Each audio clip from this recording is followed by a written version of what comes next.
Welcome back to Mr. Cursed. Picture this. You're deep in the Appalachian wilderness, miles from anyone, and you hear something moving outside your tent. What happens next will make your blood run cold. I've got 6 terrifying camping stories that'll make you question everything you thought you knew about those mountains. Real people. Real terror. Quick thing, smash that subscribe button and hit like. Your support keeps these stories coming. Drop a comment and tell me where you're from. I read every single one. All right, no more waiting. Let's jump straight into the horror.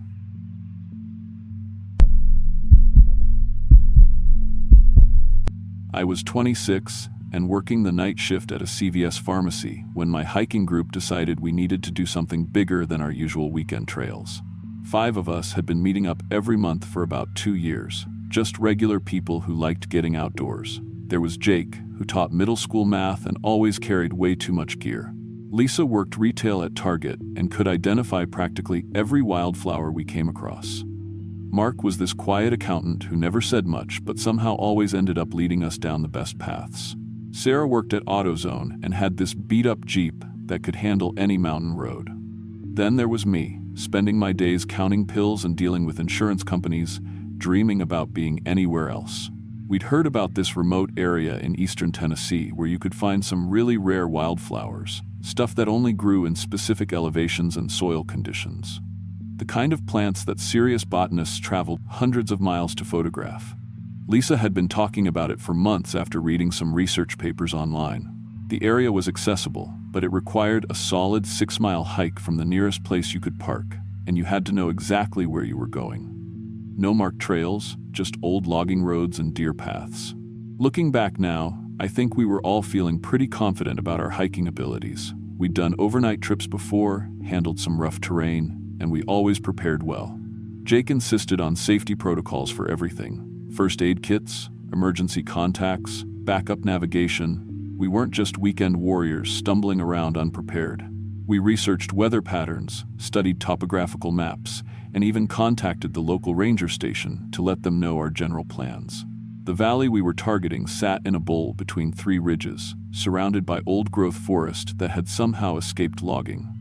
According to the botanical surveys Lisa found, the soil composition and microclimate there created perfect conditions for several endangered plant species.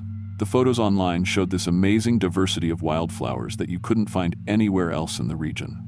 For people like us, who spent most of our time in suburban environments, the chance to see something genuinely rare felt like discovering buried treasure.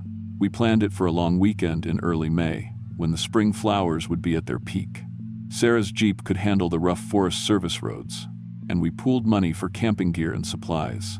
The drive took us about 4 hours from where we lived outside Nashville, winding through increasingly remote mountain roads until we reached the trailhead. The parking area was just a small clearing where the old logging road dead-ended, surrounded by dense forest that stretched up the mountainsides in every direction. The weather was perfect that first day, cool morning air with bright sunshine, filtering through the canopy. We loaded our backpacks and started the hike in good spirits, following what remained of an old road that had been cut decades ago for timber access. The trail was easy to follow at first, clearly marked by previous hikers and researchers who'd made the same trip. We took our time, stopping frequently to photograph interesting plants and check them against Lisa's field guides. About 3 miles in, we had to leave the old road and follow a series of deer trails that switch back down into the valley. The terrain got steeper and more challenging, but the forest around us was incredible. These were trees that had been growing for possibly centuries. Massive oaks and maples with trunks you couldn't wrap your arms around. The understory was thick with native plants that you rarely see anymore, stuff that gets crowded out by invasive species in most places. When we finally reached the valley floor around mid-afternoon, it was even more beautiful than the research photos had suggested. The area opened up into this natural meadow, surrounded by towering trees, with a small creek running along one side. Wildflowers covered the ground in patches of different colors: purple trilliums, yellow lady slippers, white bloodroot, and dozens of species none of us could immediately identify. Lisa was practically vibrating with excitement, pulling out her camera and field guides before we'd even dropped our packs. We set up camp in a flat area near the creek, far enough from the water to avoid any flooding issues, but close enough to hear the gentle sound of water running over rocks.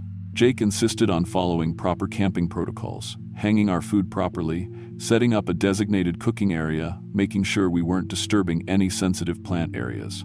The whole valley felt peaceful and pristine, like we were the first people to set foot there in years. That first afternoon and evening were perfect. We spread out across the perfect meadow to document different plant species, taking hundreds of photos and careful notes about locations and growing conditions. Lisa found several varieties that were listed as rare or endangered in Tennessee. Mark discovered a patch of ginseng that was probably decades old, which was incredible since wild ginseng is almost extinct in most areas. Even Sarah, who usually cared more about the hiking than the botany, got excited about some of the unique mushrooms growing on fallen logs. As the sun set, we gathered around our camp stove for dinner and shared what we'd found. Everyone was planning to write blog posts about the trip and contribute to citizen science databases with our photographs and location data. It felt like we'd accomplished something meaningful, not just taken a nice hike, but actually contributed to botanical research and conservation efforts. That's when Jake noticed the white growths on some of the trees. We were cleaning up after dinner when he called us over to look at this oak tree about 50 yards from our camp. Growing on the trunk were these strange white masses that looked almost like cotton balls, but bigger. Each one about the size of a basketball. They were attached directly to the bark and had this fluffy, almost fuzzy texture that didn't look like any fungus or lichen any of us had seen before. The masses were perfectly white, almost glowing in our flashlight beams, and they seemed to be growing in clusters of 3 or 4 on each affected tree. Lisa pulled out her plant identification apps and field guides, but nothing matched what we were looking at. Mark thought they might be some kind of slime mold, which can form unusual fruiting bodies, but the structure was wrong. Sarah suggested they could be insect nests, but there were no signs of insects, and the texture wasn't right. I remembered reading about fungal infections that could create white growths on trees, but these looked too organized and uniform to be random infections. We decided to document them thoroughly for later research. Jake used his camera to take detailed photos from multiple angles, including close-ups that showed the texture and structure clearly. Lisa collected small samples in plastic bags, being careful not to touch them directly with her hands. We marked the GPS coordinates and made notes about which tree species were affected and how many growths we could see in the immediate area. What was strange was how uniform they were. Every white mass was roughly the same size and had the same fluffy, cotton-like appearance. They seemed to be growing only on certain trees, primarily older oaks and maples, and always on the trunk rather than branches. There was no obvious pattern to which trees were affected, but the growths themselves were remarkably consistent in appearance. None of us felt particularly concerned about them at the time. We'd encountered plenty of unusual fungi and plant growths on previous hikes, and these didn't seem threatening or dangerous. They weren't giving off any obvious odors, they weren't dripping or oozing anything, and they appeared to be firmly attached to the bark. Our main concern was proper identification, so we could report them to local botanists or forest services if they turned out to be something significant. We went to sleep that night, planning to do more extensive documentation in the morning before starting our hike back. The plan was to spend one more day photographing wildflowers, collect a few more samples of the white growths, and then head home with enough material for several blog posts and research contributions. I woke up the next morning feeling like I was coming down with a cold. It started with a runny nose and this persistent cough that felt like I'd inhaled dust or pollen. My throat was scratchy, and I had this weird metallic taste in my mouth that wouldn't go away no matter how much water I drank. At first, I figured it was just allergies or the effects of sleeping outdoors in an area with different plant life than I was used to. Sometimes exposure to new pollens or mold spores can trigger respiratory reactions, especially in people with sensitive systems. But by mid-morning, 3 other people in our group were showing similar symptoms. Lisa was coughing constantly and complained about the same metallic taste. Mark's nose was running so badly he went through half a pack of tissues before lunch. Sarah seemed to be feeling it the worst. Her cough was deeper and more persistent, and she kept spitting up thick phlegm that looked darker than normal. We started joking about catching hiker's flu from all the outdoor allergens. It's not unusual for people to have respiratory reactions when camping in areas with heavy vegetation, especially during peak flowering season. The valley was full of blooming plants releasing pollen, plus all the mold spores from decomposing organic matter in the forest. Even experienced hikers can have allergic reactions to new environmental exposures. Jake was the only one who seemed unaffected, which we thought was funny since he was usually the most susceptible to seasonal allergies. He suggested we might have stirred up spores or pollen while collecting plant samples the day before, or that sleeping on the ground had exposed us to mold from the soil. All perfectly reasonable explanations for respiratory symptoms during a camping trip. But the symptoms got worse fast, much faster than normal allergies or environmental reactions. By early afternoon, all 4 of us who were affected were coughing almost constantly.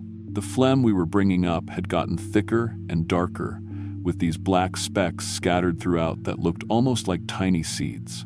The metallic taste in our mouths was getting stronger, and we were all developing low-grade fevers that made us feel weak and disoriented. Lisa was the first to point out that the black specks in our phlegm seemed to be moving. At first, we thought she was just seeing things because of the fever, but when we looked closer at what we were spitting up, the dark spots were definitely shifting around in the mucus. They weren't staying in fixed positions like you'd expect from pollen or dirt particles. They were actively moving, almost like they were alive. That's when Jake suggested we should probably hike out early. Even though he wasn't showing symptoms himself, he was getting worried about the rest of us.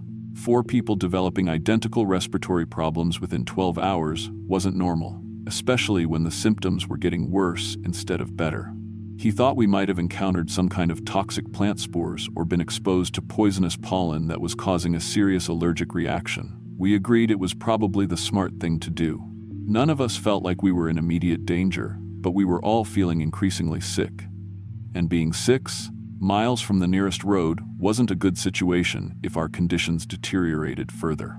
The plan was to pack up camp quickly and start hiking out, with the goal of reaching our car by late afternoon and getting to a hospital if the symptoms didn't improve. As we were breaking down camp, I noticed that the white growths on the trees had changed overnight. What had been isolated clusters on maybe a dozen trees the evening before had spread to cover twice as many trees, and the individual masses had gotten larger. The cotton-like growths were now covering significant portions of tree trunks, some stretching from ground level up to 15 or 20 feet high.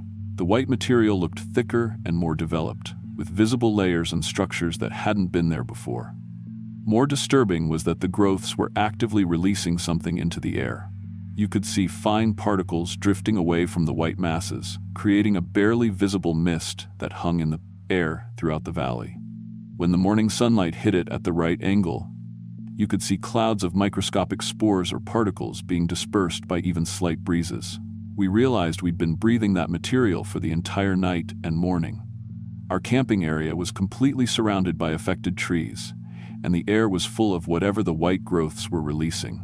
The respiratory symptoms we were all experiencing suddenly made a lot more sense, but that didn't make the situation any less concerning. All 5 of us were coughing constantly now, even Jake, who'd been fine just a few hours earlier.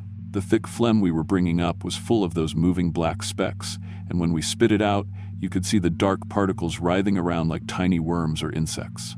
The metallic taste had gotten stronger, and we were all developing headaches along with the fever and respiratory distress.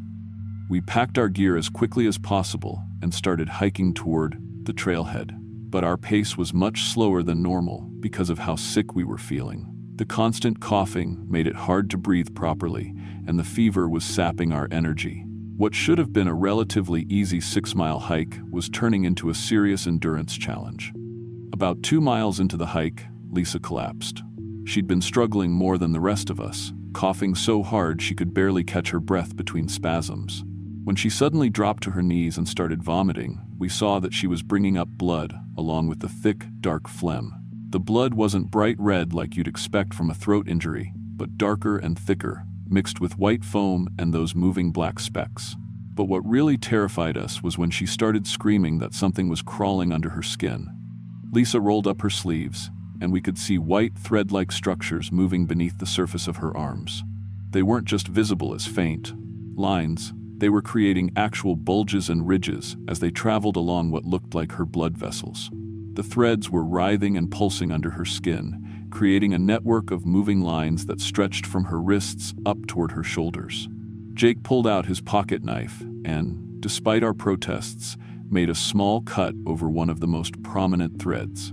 What came out wasn't human tissue or blood, but a white, worm-like organism about the size and thickness of a piece of string. It was definitely alive, writhing and twisting when exposed to air, and it left behind a clear trail of fluid that smelled like mushrooms and decay. We realized we'd been infected by some kind of parasitic organism that was spreading through our bodies. The black specks in our phlegm, the respiratory symptoms, the fever, it was all part of an infection process. Something from those white growths on the trees had gotten into our systems and was now reproducing and spreading through our circulatory systems. The nearest hospital was 50 miles away, and Lisa was getting worse every minute. The white threads under her skin were spreading faster now, creating visible networks across her arms and starting to appear on her neck and face. She was having trouble breathing and seemed to be going into some kind of shock from whatever the organisms were doing to her system. I tried calling 911 on my cell phone, but despite having full signal strength the day before, my phone was showing no service. Jake's phone showed the same thing, as did Mark's and Sarah's. We'd all had reliable coverage in this area during previous trips, but now none of our devices could connect to any network. The GPS functions were still working, but we couldn't make calls or send texts. We made an emergency stretcher out of our tent and started carrying Lisa toward the parking area as fast as we could manage in our weakened condition. But by the time we'd gone another mile, Mark was showing the same symptoms Lisa had developed. White threads were becoming visible under the skin of his neck and arms, following the same pattern of blood vessel networks that we'd seen on Lisa. The threads seemed to be systematically mapping out our circulatory systems, creating living diagrams of our vascular networks beneath our skin. They pulsed and moved in rhythm with our heartbeats, and you could see them branching and spreading toward vital organs. The organisms appeared to have some kind of intelligence or biological programming that directed them towards specific targets in the human body. By the time we reached our car, all 5 of us had visible infections spreading under our skin like living tattoos. The white threads were most prominent on our arms and necks, but they were clearly spreading throughout our entire bodies. Jake had tried to drive, but he started convulsing behind the wheel as white foam poured from his mouth and nose, forcing me to take over. I drove toward the hospital as fast as I could on the winding mountain roads, while my friends writhed in pain in the back seat. Lisa had stopped responding to us, and the white threads under her skin were moving faster now, creating rippling waves across her entire body. Mark was hyperventilating, and Sarah kept clawing at her arms where the threads were most visible, leaving bloody scratches that oozed white fluid. Lisa stopped breathing halfway to the hospital. The white threads under her skin accelerated their movement when her heart stopped, spreading rapidly across her face and scalp in the final minutes before we reached the emergency room. By the time we carried her through the hospital doors, her entire body was covered in the writhing network of parasitic organisms. The emergency room staff took one look at us and immediately called for hazmat protocols and isolation procedures. They'd never seen anything like our condition, and they were clearly terrified of whatever pathogen we were carrying. Within minutes, we were separated into individual isolation rooms while doctors tried to figure out what was happening to us. Blood tests revealed an aggressive unknown organism unlike anything in their medical databases. The parasite was spreading through our entire circulatory, nervous, and respiratory systems simultaneously. It appeared to be rewriting our cellular structure at a genetic level, converting human tissue into some kind of hybrid biological material that could support the organism's life cycle. Within hours of being hospitalized, white mushroom-like growths began erupting from our skin, releasing clouds of spores into our sealed isolation rooms. The hospital staff had to upgrade to full biological containment protocols as it became clear that we were becoming infectious ourselves. The organisms inside us were reaching the reproductive phase of their life cycle, turning us into living spore factories. Mark died on the second day as the organism consumed his brain tissue, replacing human neurons with fungal structures. White fruiting bodies covered his entire head and upper body by the time his life support was disconnected. Jake lasted 3 days before the parasite reached his heart, causing complete organ failure when the organisms clogged his circulatory system. Lisa and I were given experimental antifungal drugs, but the organism adapted faster than the medications could work. Every treatment that showed initial promise became ineffective within hours as the parasite modified its biological structure to resist chemical intervention. It was like fighting an infection that could evolve in real time to counter whatever we threw at it. I could feel the threads moving through my bloodstream, spreading toward my vital organs with what seemed like deliberate intelligence. The organisms weren't just spreading randomly, they were systematically colonizing specific systems in my body, starting with circulation and respiration before moving toward the brain and major organs. It felt like being slowly consumed and replaced from the inside out. On day 5, I started coughing up the same cotton-like masses we'd seen in the forest, realizing that the organism was using my respiratory system to reproduce. My lungs were being converted into spore production facilities, and every breath I exhaled was potentially infectious. The hospital staff had to install additional air filtration systems in my room to contain the biological material I was releasing. Researchers studying our case determined that the parasite was systematically rewriting human DNA, converting our cells into hybrid organism material that could support both human and fungal biological functions. They theorized that it was an ancient organism, possibly dormant in those mountains for thousands of years, until our camping trip accidentally provided the right conditions for reactivation. Lisa died on day 7, and I was the only survivor, though survivor wasn't really the right word anymore. The experimental treatments had slowed the infection's progression, but couldn't eliminate it completely. The organism had integrated too deeply into my cellular structure, becoming part of my biological system in ways that couldn't be reversed without killing me. I spent 6 months in isolation while scientists studied the hybrid creature I'd become, documenting the ways the parasite had altered my physiology while keeping me technically alive. My brain function remained mostly human, but my circulatory, respiratory, and immune systems had been fundamentally modified to support the organism. I was no longer fully human, but I wasn't entirely consumed by the parasite either. Eventually, researchers determined that I'd reached a stable equilibrium. The organism had stopped spreading aggressively and seemed to be focused on maintaining its current biological territory rather than expanding further. I was released with strict monitoring requirements and daily medications designed to keep the infection dormant, but everyone understood that the situation was only being managed, not cured. The entire valley where we'd camped was quarantined and declared permanently off-limits to prevent future exposures. The CDC classified the area as a biological hazard and established a permanent monitoring station to track any signs of organism activity. They found evidence that similar parasites existed in other remote areas across the Appalachian region, suggesting this was part of a larger biological phenomenon. I returned to my job at the pharmacy, but everything was different now. I can feel the threads moving under my skin during stressful moments, reminding me of what I've become. Sometimes I cough up small amounts of white material, especially when I'm tired or fighting off normal illnesses, and I have to report any symptoms immediately to my medical team. The CDC monitors me, weekly, using my case to develop treatments for similar organisms they've discovered in other remote locations. I've become a living research subject, helping scientists understand how these ancient parasites interact with human biology and how to prevent future outbreaks. They've found 3 other cases across different states, all involving hikers or campers who encountered similar white growths in isolated forest areas. I know I'm not really human anymore. I'm a walking hybrid, carrying an ancient organism that could spread if my medication regimen fails, or if the parasite decides to resume aggressive reproduction. My reflection in mirrors sometimes shows the white threads moving beneath my skin, creating faint patterns that shift and change based on my stress levels and health conditions. I live every day knowing I'm one medication failure away from becoming patient zero in a global outbreak that could transform humanity forever. The organism inside me is patient, ancient, and intelligent in ways we don't fully understand. It's waiting for the right conditions to resume its expansion, and I'm the vessel it's chosen to preserve its existence until that opportunity arrives. I don't hike anymore.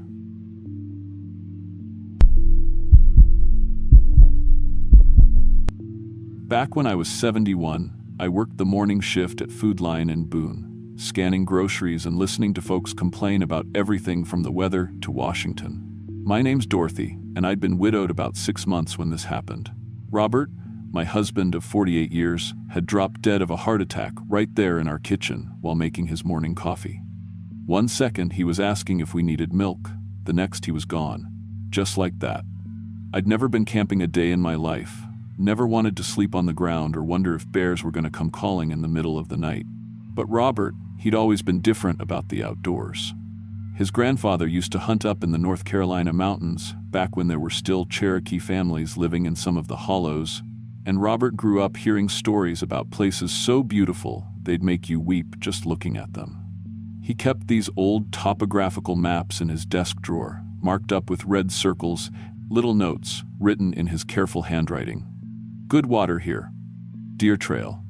Perfect camping spot, protected from wind. After the funeral, when I was going through his things and trying to decide what to keep and what to give away, I found those maps again. Some of them were so old the paper was yellow around the edges, and I could see where Robert had traced certain trails with his finger, over and over, wearing thin grooves in the paper. There was one spot in particular, up near the Tennessee border, that he'd marked with a big red star and written "Someday" in capital letters beside it.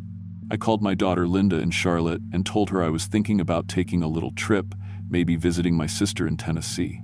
What I didn't tell her was that I was planning to take Robert's ashes to that starred spot on his map. I'd been keeping them in a wooden box on the mantel, and sometimes I'd catch myself talking to that box like he was still sitting in his recliner, asking what he thought about the news or whether he wanted chicken for dinner. I figured if I was going crazy anyway, I might as well go crazy somewhere Robert would have liked to see. The drive from Boone took about 3 hours, winding through back roads that got narrower and more remote with every mile. Robert's map was from 1987, so half the landmarks he'd noted were gone or changed, but I eventually found the dirt road that was supposed to lead to the trailhead. My Honda Civic wasn't built for that kind of driving, but I went slow and made it to a small parking area that couldn't fit more than 4 or 5 cars. There was a rusted metal sign that said Blue Ridge Wilderness Area and warned about bear activity, but the whole place looked like it hadn't seen maintenance in years.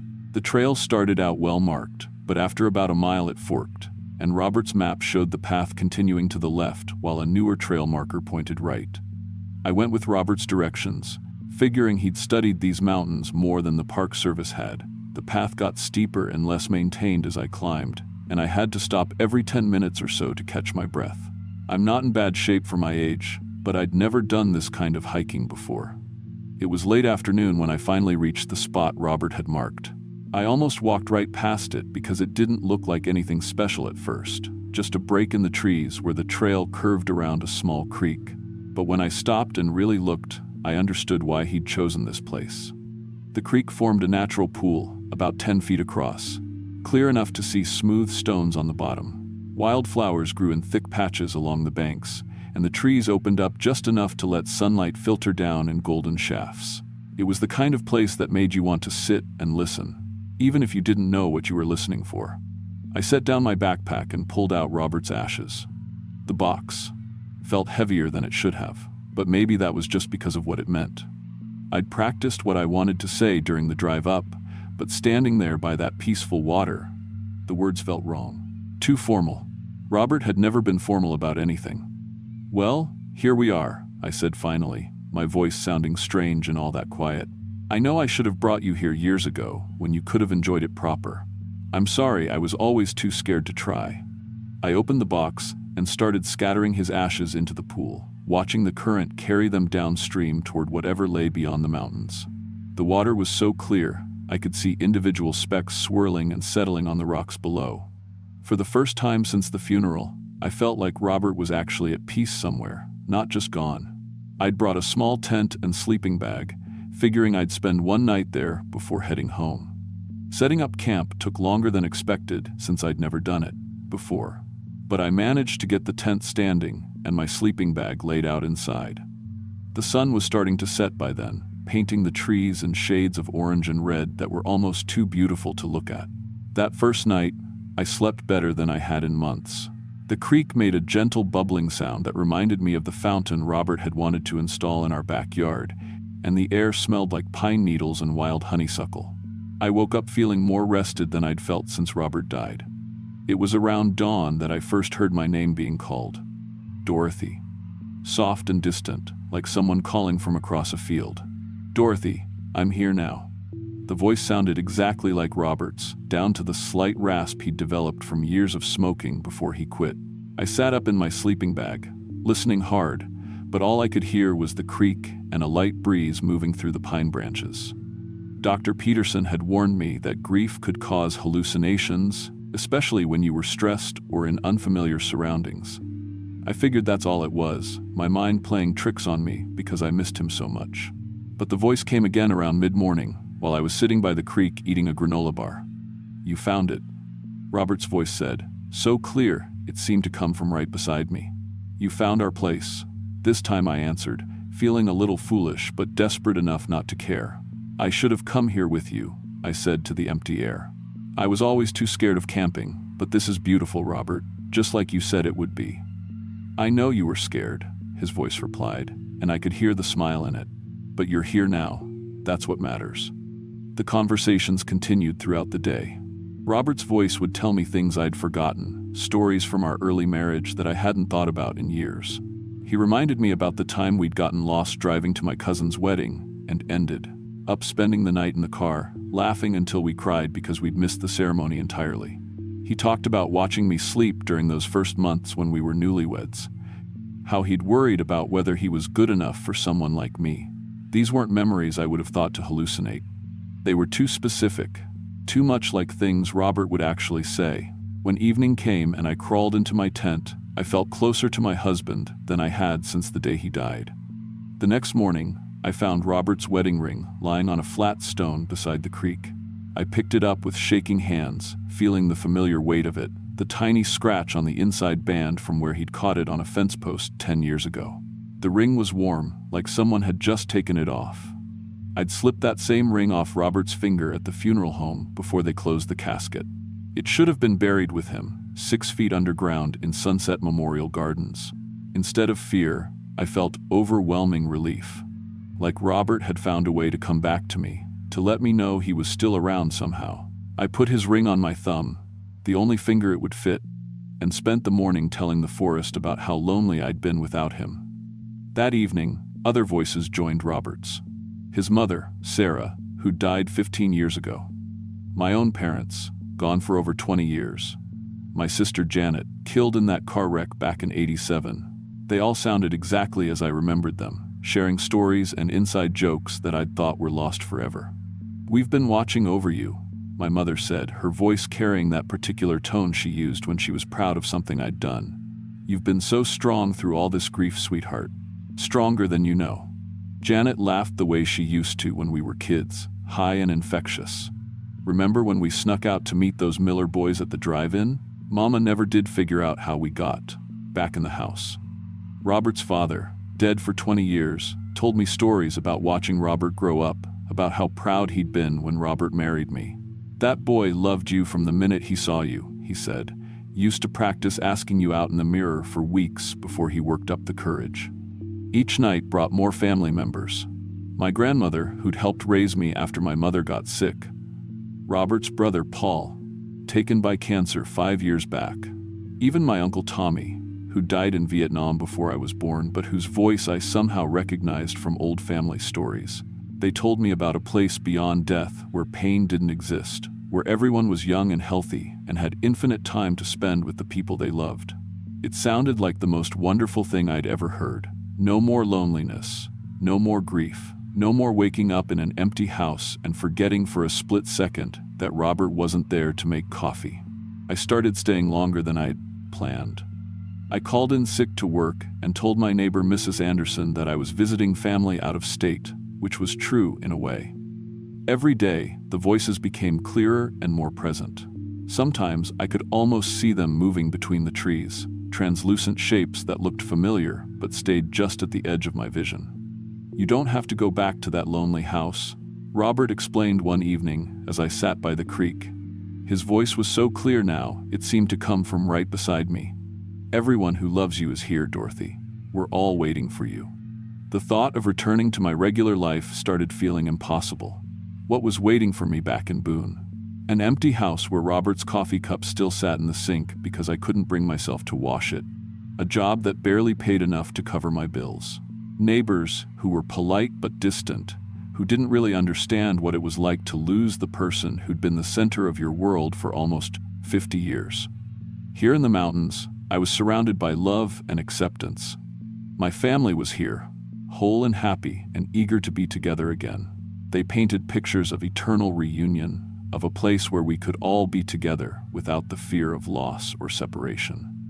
I stopped eating regularly. The voices sustained me more than food ever could. They told me stories, sang old songs I'd forgotten, shared memories that felt more real than anything in the world I'd left behind. Park rangers checked on me a couple of times, a young man named Kevin who seemed worried about an elderly woman camping alone for so long. "You sure you're okay up here, man?" Kevin asked, looking around the peaceful clearing. "It's pretty isolated, and we've had bear activity in this area." "I'm fine," I told him, which was true. I felt better than I had in months. "I have every right to camp here legally, don't I?" Kevin nodded but still looked concerned. "Yes, ma'am, but most folks don't stay to this long. You got enough supplies? Anyone know where you are?" I assured him I was fine, and he left reluctantly. After he was gone, Robert's voice spoke from somewhere behind my left shoulder. "He doesn't understand," Robert said gently. "Living people can't see what we can see.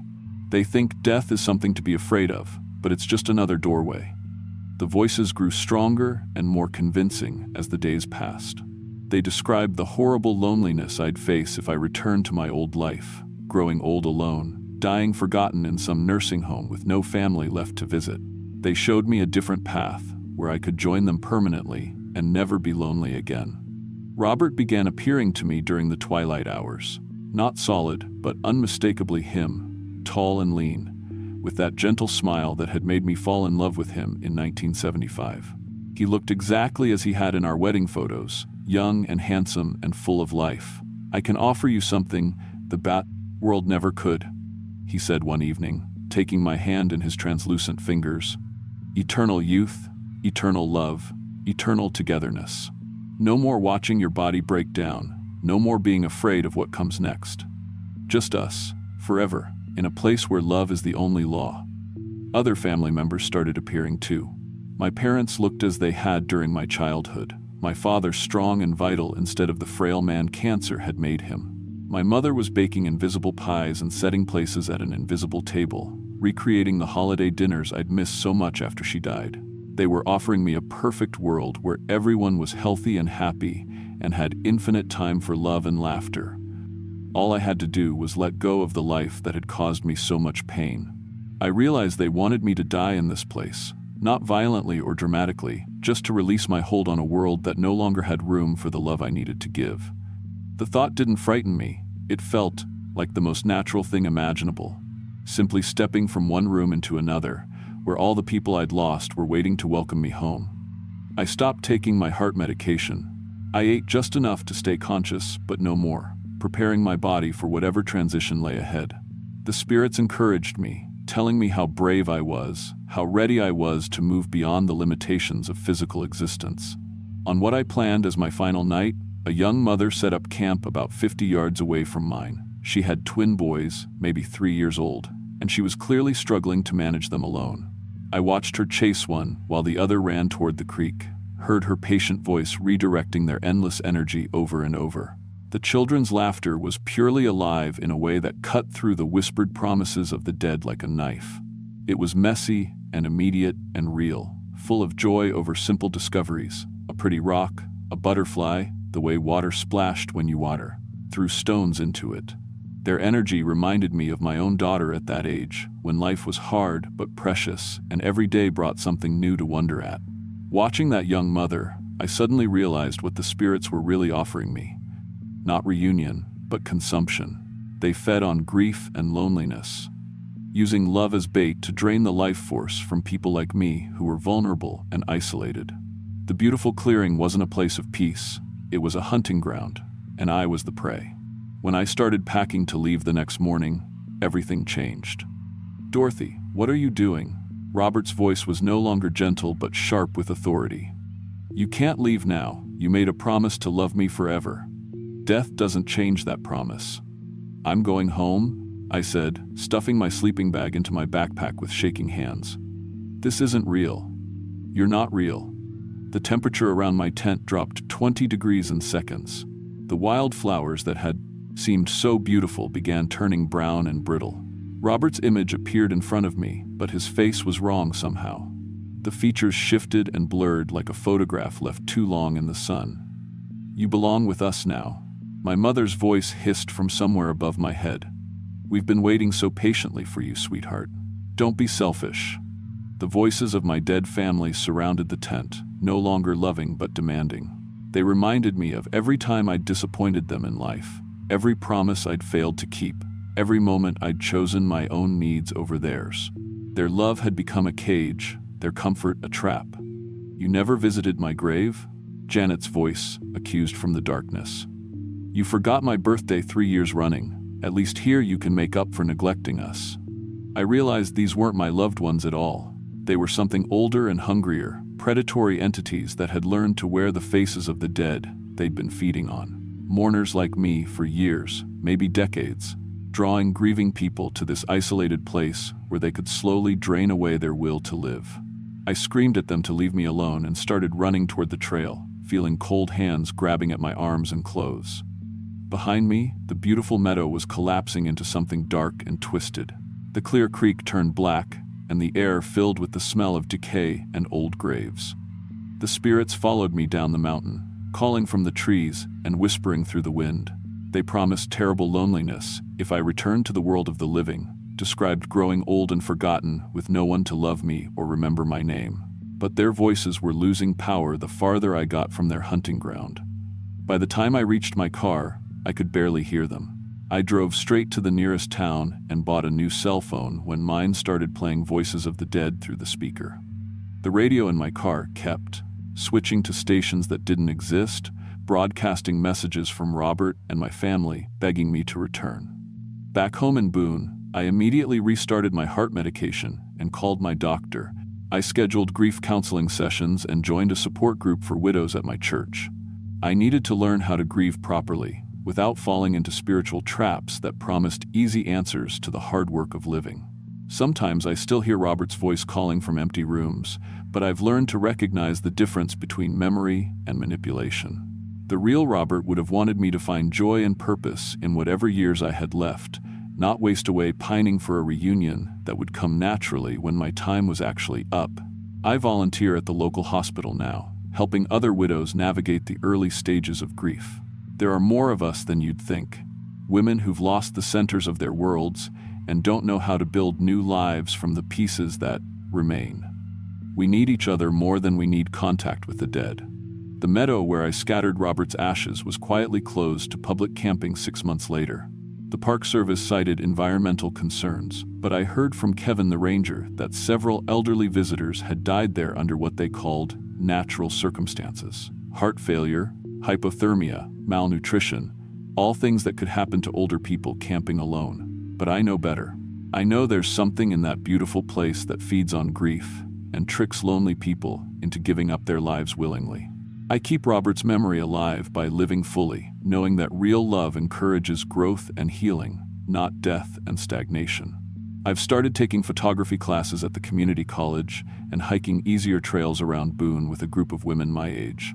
I'm learning to appreciate the outdoors the way Robert always wanted me to, but safely, with living people who can help if something goes wrong. Sometimes the grief spirits try to contact me through radio static or phone calls with no one on the other end. But I've learned to recognize their deception. They offer perfect, eternal love that requires me to stop living to receive it. The real Robert loved me enough to want me to keep going, to find new purpose and joy, even without him beside me. I still talk to Robert sometimes, but now I talk to his memory instead of something pretending to be him. I tell him about the women I've helped at the hospital, about the photographs I'm learning to take, about the small joys I'm discovering in a life I thought was over. I think he'd be proud of me for choosing to live instead of choosing to join him before my time. The dead should stay dead, not because we stop loving them, but because letting them go is how we honor what they gave us. Robert gave me 48 years of love and support that taught me how to be strong.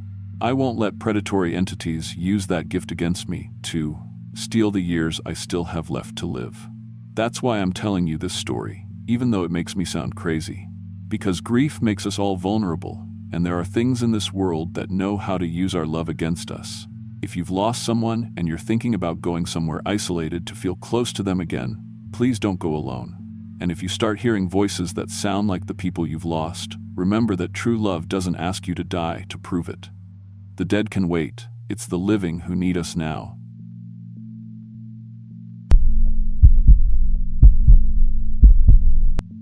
I was 19 when I made the stupidest decision of my life, and honestly, I'm lucky to be alive to tell you about it.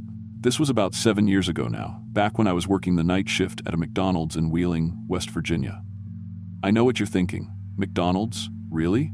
But hey, it was a job, and jobs were hard to come by in that part of the state. The thing is, I was young and dumb and thought I was smarter than everyone else. My manager, this guy named Rick, who took his McDonald's career way too seriously, had been on my case for weeks about coming in late and messing up orders. I guess I figured if I was going to get fired anyway, I might as well make it worth my while. So one night, when Rick went out back for a smoke break, I opened up the register and took about $300. Not my finest moment, I know. But at the time, it felt like the only way out of that dead-end situation. The thing about small towns is that word travels fast. And I knew Rick would figure out what happened pretty quick. He was the type who counted every penny twice, and $300 doesn't just disappear without someone noticing. I had maybe a few hours before he'd call the cops, and I wasn't about to stick around and face the music. My whole life felt like it was falling apart anyway. I dropped out of community college the year before. My girlfriend had dumped me for some guy with a truck that actually ran, and I was living in my mom's basement eating ramen noodles for dinner every night. Taking that money wasn't really about the cash. It was about proving to myself that I could take control of something, even if it was stupid. I had this beat-up 1998 Honda Civic that barely made it to work and back most days. But I figured if I could get far enough away from Wheeling, maybe I could start over somewhere else. Find a job paying cash under the table. Maybe down in North Carolina or Tennessee where nobody knew me. I threw some clothes in my work backpack along with the money, grabbed what was left of my last paycheck, and hit the road around 2 a.m. The plan, if you could call it that, was to drive south until I found a place that felt right, then figure out what came next. But you know what they say about the best laid plans. I'd been driving for maybe 3 hours, winding through these back mountain roads in the middle of nowhere, West Virginia, when my car started making this grinding noise that definitely wasn't normal. The check engine light had been on for months. Hell, I couldn't afford to fix it even if I wanted to, but now it was making sounds like a blender full of gravel. I was on this narrow dirt logging road that I'd taken because it looked like a shortcut on my phone's GPS. Though looking back now, I think I was just trying to stay off the main highways in case anyone was looking for me. The car finally gave up about 20 miles from the nearest town, just coughed and wheezed and rolled to a stop in the middle of this forest that felt like it went on forever. When I popped the hood, I could see coolant everywhere and smell something burning. I'm no mechanic, but even I knew this wasn't something I was going to fix with a coat hanger and some duct tape. So there I was, stuck in the middle of the West Virginia mountains with $300 stolen, a backpack full of dirty work clothes, and absolutely no idea what to do next. The logical thing would have been to call for help, but my phone had barely 1 bar of service, and I was terrified that if I called anyone, Rick would have already reported the theft and I'd end up talking to the cops instead of a tow truck. So I made another brilliant decision. I grabbed my backpack and started walking deeper into the woods, figuring I'd find some old cabin or hunting camp where I could lay low for a few days until I figured out my next move. I'd been hiking for maybe 3 miles when I found what looked like an old hunting camp, tucked back in this little clearing. There was a metal storage shed, one of those prefab things you'd buy at Home Depot, and a concrete fire pit that looked like it had been there since the 80s. The whole place had this abandoned feel to it, like nobody had been there in years. Dead leaves were piled up everywhere, and the shed had that rusty, weathered look that comes from sitting out in the mountains through too many winters. But it was shelter, and it was hidden, and that was really all I cared about at that point. I set up my sleeping bag inside the shed. It wasn't exactly comfortable, but it was dry, and it felt safe. I had some gas station snacks in my backpack, and a couple bottles of water, so I figured I could camp out there for 3 or 4 days while I worked up the courage to either turn myself in or figure out how to hitchhike to somewhere warmer. The shed had this musty smell, like old metal and damp earth. But after working the grease traps at McDonald's for 6 months, I wasn't exactly picky about odors. That first day went by without any problems. I spent most of it sleeping, since I'd been up all night driving. And when I woke up around sunset, I ate some stale donuts and tried to get my phone to pick up enough signal to check the news. I was paranoid that there might be some kind of manhunt for me, though realistically, I knew $300 probably wasn't enough to get the FBI involved. Still, being alone out there with nothing but my own thoughts wasn't exactly great for my anxiety levels. It was around 9 o'clock that first night when I heard something big crashing through the trees nearby. At first, I figured it was just a deer or maybe a bear. The mountains are full of wildlife, and I knew enough to be cautious but not terrified. I'd been told that if you encounter a bear, you're supposed to make noise to scare it off, so I started yelling and banging on the side of the shed with a stick I'd found. But instead of running away like any normal animal would, whatever was out there went completely silent. And I mean dead silent. No more crashing through the underbrush, no footsteps, no rustling leaves, nothing. But I could feel something watching me from the darkness beyond the fire pit. You know that feeling when someone's staring at you from across a room? It was like that, except 100 times stronger and coming from somewhere I couldn't see. I dug my phone out of my pocket and turned on the flashlight, sweeping it across the tree line around the camp. That's when I saw them. 2 yellow eyes reflecting back at me from about 8 feet off the ground. They were too high up to be a deer, too far apart to be a raccoon, and too bright to be anything I could explain away.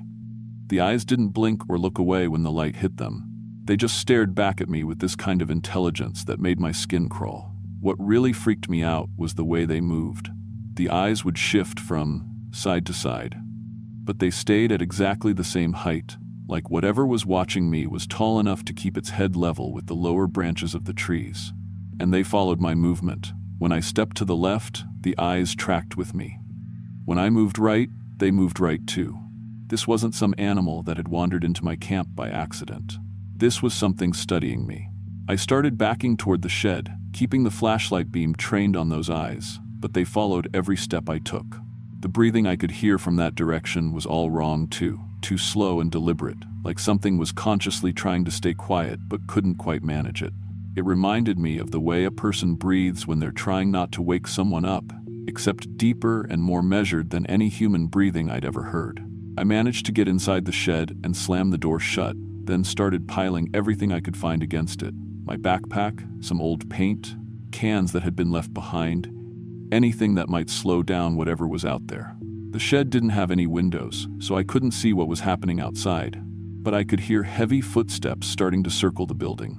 They were definitely footsteps, not the 4-legged gait of an animal, but they were too heavy and too far apart to be human. For the next few hours, I listened to those footsteps make slow circles around the shed. They would pause at each wall, and I could hear something sniffing and scratching at the metal siding like it was trying to figure out how to get inside. Every now and then, the whole building would shake slightly, like something large was pressing against it. I tried to convince myself it was just a curious bear, but bears don't walk upright on 2 legs, and they don't take their time studying a situation like this thing was doing. When dawn finally came, I waited another hour before I worked up the courage to open the door. The scratching and footsteps had stopped maybe an hour before sunrise, but I wanted to make sure whatever it was had really left. When I finally looked outside, I found tracks in the mud around the shed that made my blood run cold.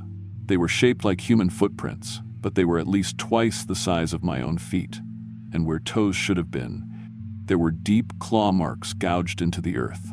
Scattered around the campsite were small animal bones, squirrel skulls, bird bones, what might have been from a rabbit, and they'd all been cracked open and sucked completely clean of marrow. Some of them looked fresh, like they'd been left there during the night, but others were bleached white, like they'd been sitting in the sun for months. The whole area around the fire pit was littered with them, like this was a regular feeding ground for something that had been using this camp a lot longer than I had. I knew I had to get out of there, and fast. I packed up my sleeping bag and started hiking back toward where I'd left my car, thinking maybe I could flag down a passing truck on the main road. But within minutes of leaving the camp, I could hear something large following me through the forest. Branches would snap to my left and right as whatever it was paced me, staying just out of sight but close enough that I could hear it moving through the underbrush. The worst part was how intelligent it seemed. Every time I stopped to rest or check my phone for signal, it would stop too. When I sped up, the sounds of pursuit would match my pace exactly. And gradually, I started to realize that it was herding me away from the main trail I'd followed the day before, forcing me deeper into parts of the forest where the trees grew thicker and the old logging roads petered out into nothing. By afternoon, I was completely lost and exhausted. I'd been walking for hours without seeing any sign of civilization, and whatever was following me hadn't given up. If anything, it seemed to be getting closer, more confident. I could hear it moving parallel to my path now, sometimes no more than 50 yards away through the trees. A couple of times I caught glimpses of something dark and tall moving between the tree trunks, but every time I tried to focus on it, it would disappear. That's when I found the second camp. This one was older than the first, just a concrete shelter built into a hillside like a bunker, probably left over from some mining operation decades ago. It had thick walls and only one entrance, which meant I could defend it if I had to. I was too tired to keep running, and I figured if this thing wanted to get me, at least I could make it work for its dinner. I gathered up everything I could use as a weapon: rocks, broken glass from old beer bottles, a heavy tree branch that I could swing like a baseball bat. The concrete shelter felt solid and defensible, but it also felt like a trap. If that thing decided to wait me out, I'd eventually run out of water and have to make a run for it anyway. But I was beyond caring about long-term strategy at that point. I just wanted to survive the next few hours. Just before sunset, it finally showed itself. I was sitting in the entrance to the bunker, watching the tree line, when something stepped out from behind a massive oak tree about 40 yards away. It was at least 9 feet tall, covered in matted black fur that hung off its frame like wet rags. But the face, God, I still have nightmares about that face. It was stretched and elongated like someone had taken a human skull and pulled it out of shape, but the features were definitely human, or had been human, once. Its arms reached almost to the ground, ending in hands that looked human, except for the 6-inch claws where fingernails should be. When it opened its mouth, I could see rows of teeth that had been filed or worn down to sharp points, like something that had spent years cracking bones and tearing meat. But the way it moved was the worst part. It walked upright like a person, but it got the mechanics all wrong, like it was remembering how to be human, but couldn't quite pull it off. When it spoke, the voice sounded like 3 different people talking at the same time, all slightly out of sync with each other. "So young," it said, tilting its head at an angle that would have broken a human neck. "So much meat on those bones. You'll feed us for days, little thief." That's when I lost it completely. I started screaming and throwing rocks at its face, but it just smiled with those filed teeth and began walking toward me with that jerky, wrong-footed gait. The smile was the worst part. It was definitely a human expression, but stretched across that elongated skull, it looked like something from a nightmare. When it got within 20 feet, it suddenly lunged forward with a speed that shouldn't have been possible for something that size. I swung the tree branch with everything I had, catching it across the jaw with a crack that I felt all the way up to my shoulders. Black blood sprayed from its mouth, and it let out this shriek that sounded like a dozen different animals dying all at once. The sound echoed off the concrete walls of the bunker and seemed to go on forever. But the hit didn't stop it, just made it angry. I dropped the branch and ran toward what I hoped was the direction of the main trail, hearing it crashing through the forest behind me. Those long arms gave it an advantage, moving through the trees, and I could hear it getting closer with every step I took. My work shirt was soaked with sweat and catching on every branch and thorn bush I passed. That's when my phone started ringing. I'd had no signal for hours, but suddenly it was picking up a call from my mom. She was probably calling about the missing money from McDonald's. Rick must have figured out what happened and called the police. I answered while running and started screaming for help, managing to bout Mesa, gasp out my last known GPS coordinates before the call cut out and the signal disappeared again.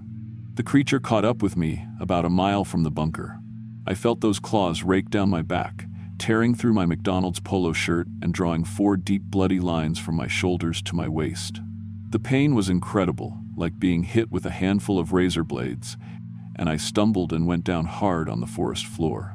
I rolled away just as those massive claws slammed into the ground where my head had been, gouging deep furrows in the earth and dead leaves. I could smell its breath, like rotting meat and something chemical that burned my nostrils. It was standing over me, those yellow eyes reflecting what little light filtered through the canopy, when we both heard something that made it freeze. Police sirens, faint but getting closer, wailing through the mountains like nothing I'd ever been so happy to hear in my life. My mom had called 911 and given them my location, and somehow they'd managed to find me in the middle of nowhere. The creature's head snapped toward the sound, and for a moment it looked almost confused, like it couldn't understand what it was hearing. Then it looked back down at me with what I swear was disappointment, like I'd cheated somehow. Without another sound, it turned and melted back into the forest, moving through the trees so quietly that within seconds I couldn't hear it at all. If it hadn't been for the claw marks on my back and the blood on my torn shirt, I might have thought I'd imagined the whole thing.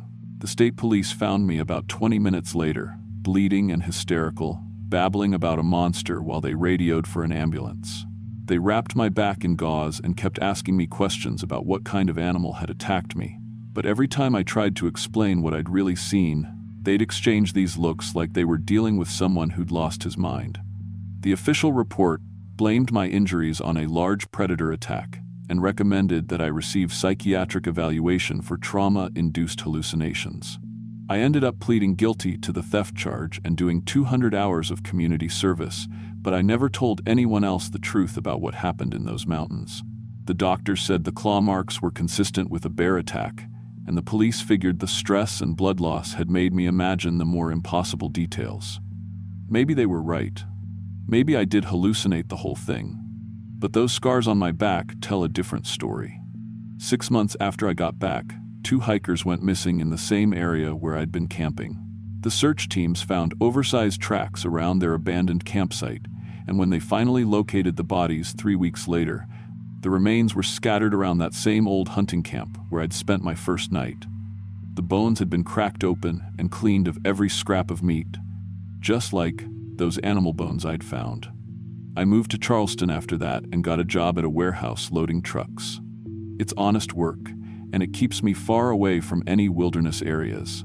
I don't camp, I don't hike, and I sure as hell don't go anywhere near the deep woods of West Virginia. Every few years, someone else disappears near that part of the mountains, and the reports always mention bear attacks or getting lost in bad weather. But I know better. Sometimes I wake up in the middle of the night thinking I hear that voice with its multiple tones calling my name from outside my apartment window. I live on the 3rd floor now, but that doesn't make me feel much safer. I keep a baseball bat by my bed and check all my locks twice before going to sleep, though I'm not sure it would help if that thing ever tracked me down. The scars on my back still ache when storms are coming, like the wounds remember what made them. People ask about them sometimes when I'm at the pool or the beach, and I just tell them it was a bear attack and leave it at that. But late at night, when I'm lying in bed and listening to the city sounds outside my window, I know the truth. There's something ancient in those mountains. Something that was hunting humans long before we built towns and roads and convinced ourselves we were safe. And someday, when it gets hungry enough, it's going to come looking for the one that got away.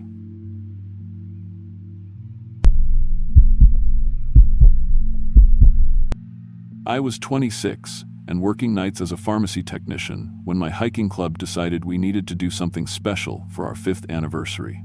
We'd been meeting every other weekend for years, just 5 regular people who loved getting outdoors and away from our day jobs. There was Jake, who taught middle school science, Mark, who worked on cars at a local garage, Sarah, who did accounting for a small firm, Lisa, who managed a clothing store, and me. We weren't extreme hikers or anything, just folks who enjoyed being in nature and had gotten pretty good at finding interesting places to explore. The idea came from Sarah, actually. She'd been reading about rare wildflowers that only grew in certain parts of the Tennessee mountains, and she thought it would be cool to document them for our hiking blog. We'd been writing about our trips for about 2 years, nothing fancy, just photos and descriptions of places we'd been. But this felt like a real project, something that might actually help other people discover these beautiful, hidden spots. We spent weeks researching the area, reading about the different species we might find, and the best times of year to see them blooming. The location we settled on was about 6 miles into the mountains from the nearest parking area, known for having diverse plant life because of the unique soil conditions and elevation. According to the forestry websites, it was a valley that had been largely untouched by logging or development, which meant we'd have the best chance of finding specimens that had been growing wild for decades. I'd been looking forward to this trip more than usual because work had been particularly stressful. The pharmacy where I worked was understaffed, and I'd been pulling double shifts trying to keep up with the prescription volume. My manager kept promising they'd hire more people, but it never seemed to happen. The idea of spending a long weekend in the mountains with my friends, taking photos of flowers, and just breathing clean air sounded like exactly what I needed. We planned everything carefully, like we always did. Jake brought his detailed topographic maps. Mark handled the camping equipment since he had the best gear, and Lisa coordinated the food planning. Sarah packed her camera equipment and botanical identification books, while I took care of the first aid supplies and emergency preparations. We'd done similar trips maybe 15 times before, and we prided ourselves on being prepared and safety conscious. The drive up to the trailhead took about 3 hours from where most of us lived, winding through small mountain towns that got progressively smaller and more remote. We parked at a forestry access point that barely deserved to be called a parking area, really just a widened spot in the gravel road where maybe 4 cars could fit. The trail started clearly enough, marked with the standard white blazes on trees, but, according to our maps, it would fade to just an old deer path after the first couple miles. Setting up camp in the valley felt like stepping into a nature documentary. The forest around us was magnificent old-growth trees that must have been standing for over a century, their canopy so thick that even in late morning the light filtering down had this green, cathedral quality. The air smelled incredible, rich and earthy, with hints of wildflowers and that clean scent you only get in places where human activity is minimal. Our campsite was perfect, a relatively flat area near a small creek that would give us fresh water and a good base for spreading out to search for the flowers we'd come to find. We set up our tents in a loose circle, built a proper fire ring with stones from the creek bed, and hung our food properly to keep it away from bears. Everything felt exactly right. That first day exceeded all our expectations. Within a few hours of systematic searching, we'd found 3 different species of wildflowers that were supposed to be rare in this region. Sarah was in her element, photographing each specimen from multiple angles and carefully noting the GPS coordinates so we could include accurate location information in our blog post. The rest of us spread out in different directions, covering more ground and calling out whenever we spotted something interesting. By evening, we had hundreds of photos and pages of notes.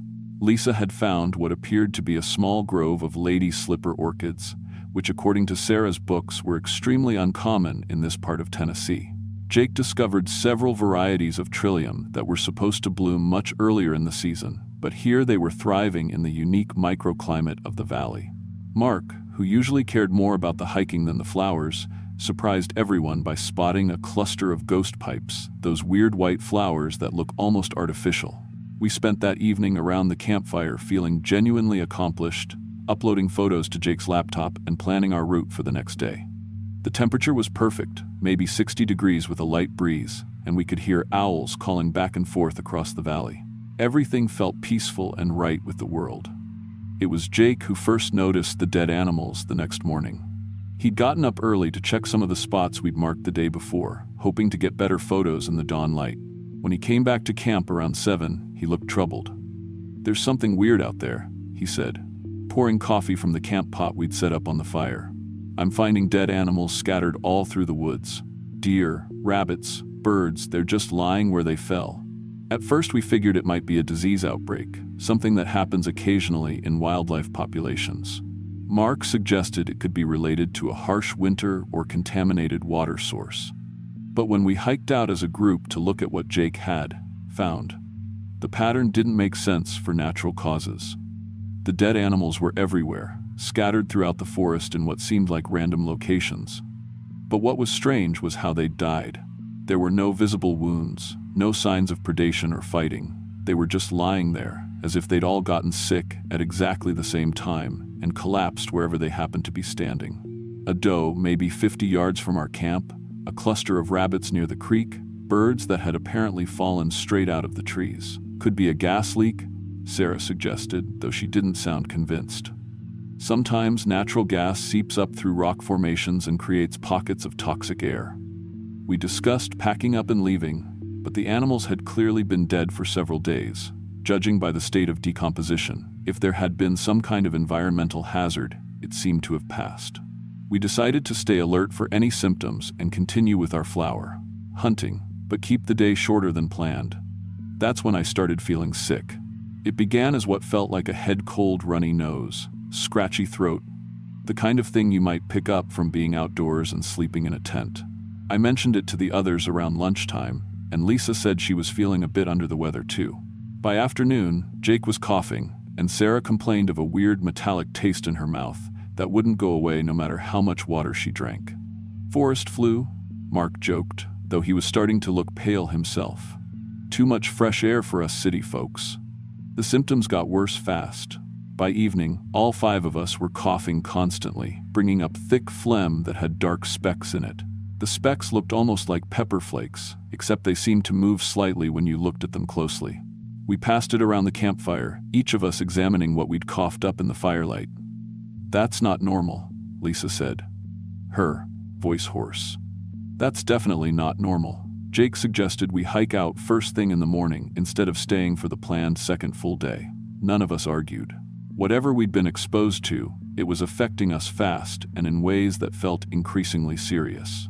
The coughing was getting more violent, and the fever that was setting in made thinking clearly difficult. I barely slept that night. Every time I started to drift off, coughing fits would wake me up.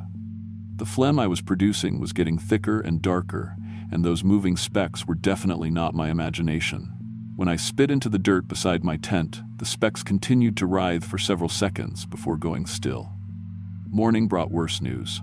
When Jake emerged from his tent to start breaking down camp, he pointed out that more dead animals had appeared overnight. Fresh corpses that definitely hadn't been there when we'd gone to bed, including a raccoon maybe 10 feet from where Lisa had set up her tent. "How is that possible?" Sarah asked, her voice barely a whisper from all the coughing. We would have heard something if animals were dying that close to us. When we examined the fresh corpses, we found something that made our situation feel much more serious. All the dead creatures, both the ones we'd seen yesterday and the new ones, had small holes in their skin, tiny puncture wounds that looked like something had burrowed out from inside their bodies. The holes were maybe 1/8 of an inch across, perfectly round, and there were usually several clustered together around the neck and chest area. We were all coughing constantly now, bringing up that thick, dark speckled phlegm every few minutes. But worse than that, we could see dark lines starting to appear under our skin. They looked like veins, but they were too dark and in the wrong places, running up our arms and necks in patterns that didn't follow any normal circulatory system. Lisa collapsed while we were trying to pack up camp. One moment she was rolling up her sleeping bag, the next she was on the ground, convulsing and vomiting blood. When we rolled up her sleeves to check her pulse, the dark lines under her skin were clearly visible, spreading like cracks in glass up her arms and across her chest.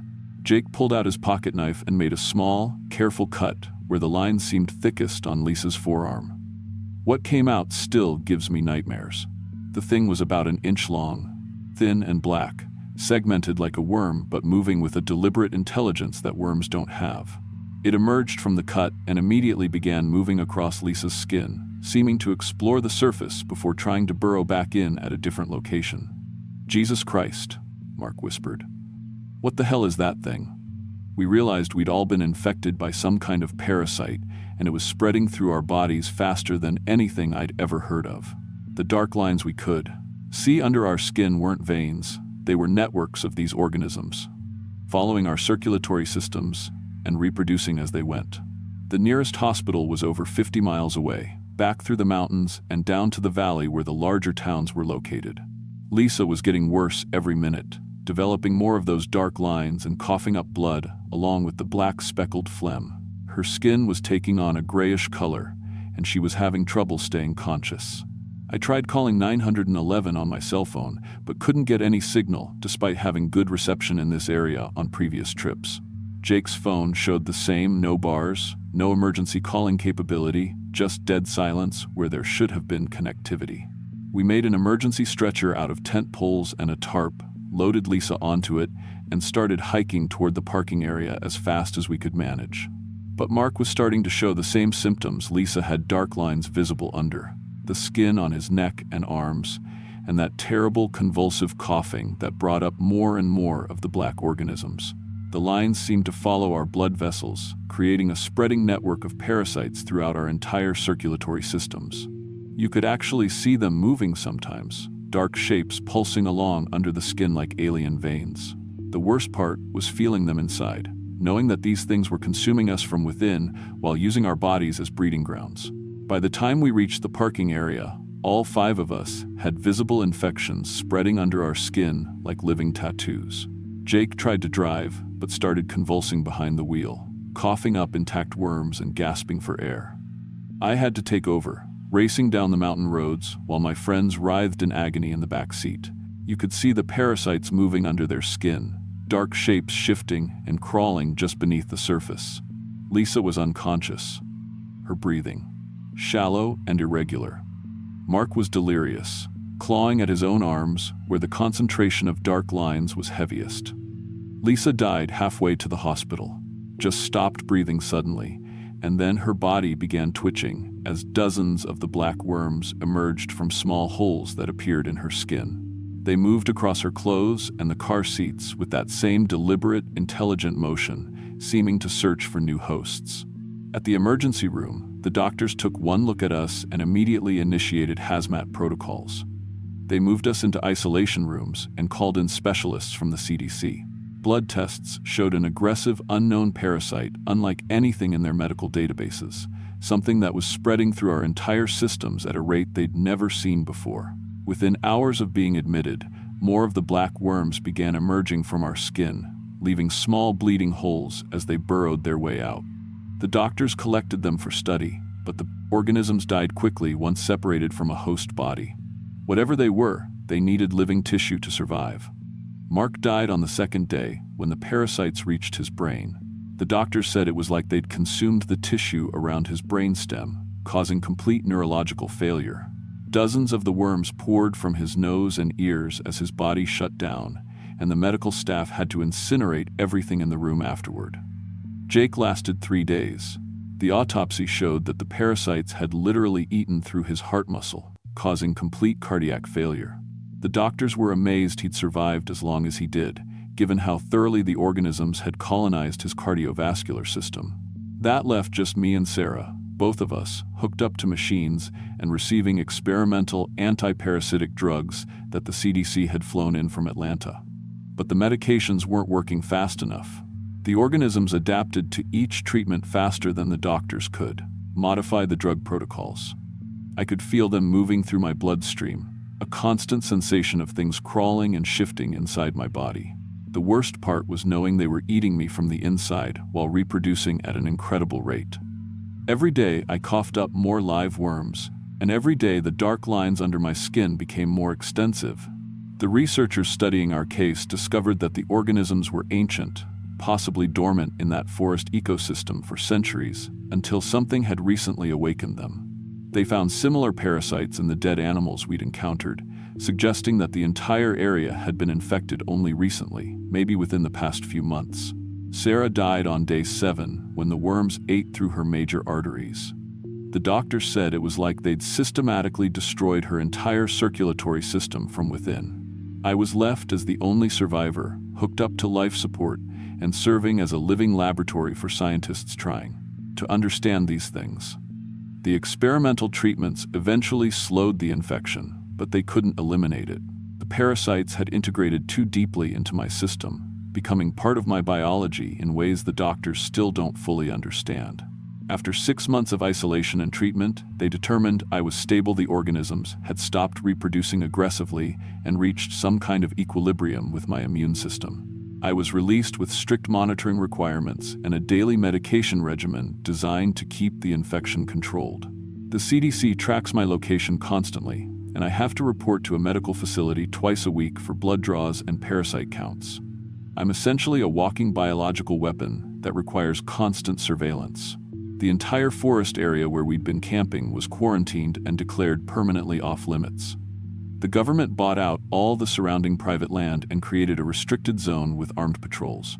They never found the source of the original outbreak, but they made sure no one else would be exposed. I returned to work at the pharmacy, but everything had changed. I could feel the parasites moving under my skin during stressful moments, a constant reminder of what I'd become. Sometimes I still cough up small worms, and I have to collect them in special containers for the research team. The scientists monitor me weekly, using my case to study how these ancient organisms interact with human biology. They're fascinated by what they call my hybrid state, no longer fully human, but not entirely consumed by the parasites either. I've become something new, a biological curiosity that helps them understand how these things work. I know I'm not really human anymore. I'm a walking ecosystem, carrying prehistoric parasites that could spread if my medication protocol ever fails. Every pill I take, every injection I receive, is all that stands between me and becoming the source of an outbreak that could consume all life on Earth. I live every day knowing I'm one treatment failure away from ending the world. The doctors assure me the protocols are stable, the organisms are contained, but I can feel them in my bloodstream, patient and waiting. Sometimes I wonder if they're just biding their time, evolving inside me, preparing for the day when human medicine won't be enough to keep them controlled.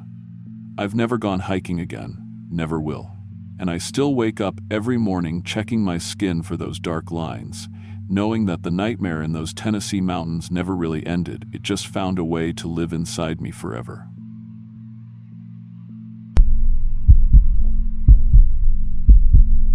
I'm 32 now, working third shift at a Cincinnati warehouse, but I need to tell you about something that happened when I was 19. Something that changed how I see the world, especially those deep mountain places where cell towers don't reach and old things still hunt. Back then, I was working at McDonald's in a tiny town outside Charleston, West Virginia. I thought I was smarter than everyone, especially my manager Dave, who'd been flipping burgers since before I was born. I started skimming money from the register during busy periods, just 20 here, 30 there. Dave noticed everything, though. One Thursday evening, he pulled me aside with this disappointed look that cut worse than anger. He said he knew what I'd been doing and was going to recount everything one final time. If the numbers didn't match, he was calling the sheriff.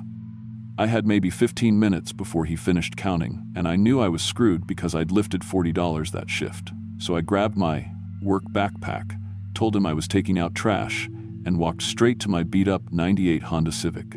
Growing up around Charleston, my dad had taken me hunting in the National Forest before my parents divorced.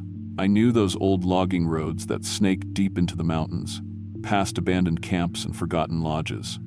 If I could find one of those remote spots, I figured I could lay low for a week. About 40 minutes into the drive, deep in the Monongahela National Forest, my engine started making this death rattle. I was on this dirt logging road when my Honda just seized up completely, this final, grinding wheeze, and then nothing. I was about 20 miles from town with no cell service and $12. My backpack had some leftover food from work, a flashlight, and a sleeping bag. I decided to head deeper into the forest rather than hike back toward town where Dave had probably called the cops. The logging road turned into a hiking trail after a few miles.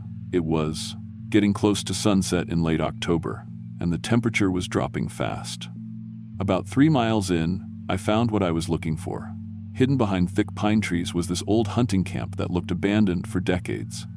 A metal storage shed, concrete fire pit, and rotting picnic tables scattered around. The shed's padlock was so rusted it crumbled apart when I pulled on it.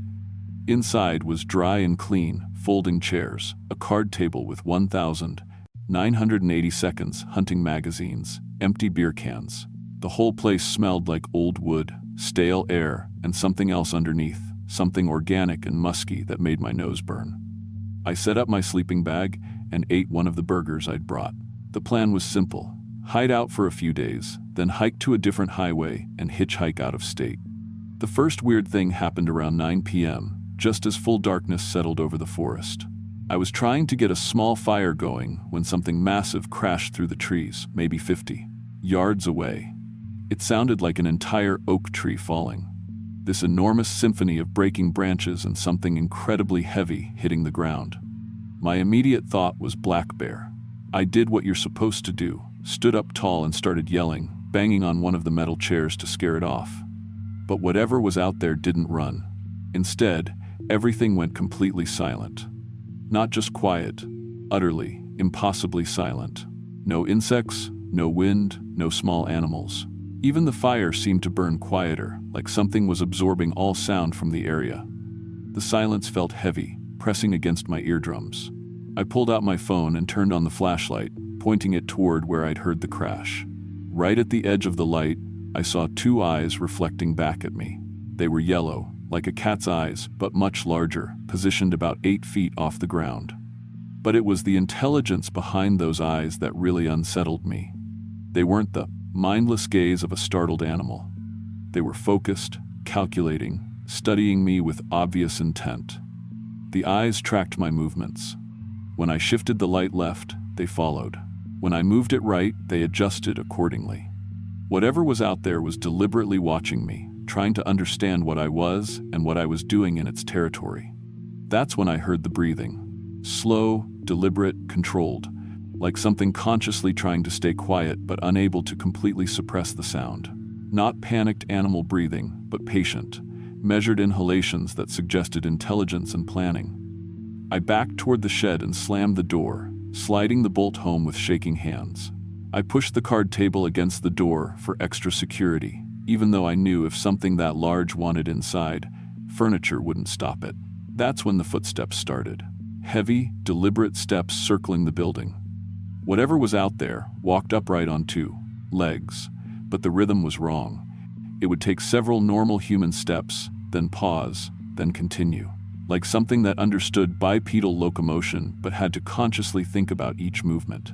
Every few minutes, it would stop at one of the walls, and I could hear sniffing, long, deep inhalations like it was memorizing my scent. Then came scratching, not claws on metal, but something harder, more deliberate, like fingernails being dragged across the siding in specific patterns. This went on for hours. I sat with my back against the door, listening to that thing methodically investigate every inch of the building.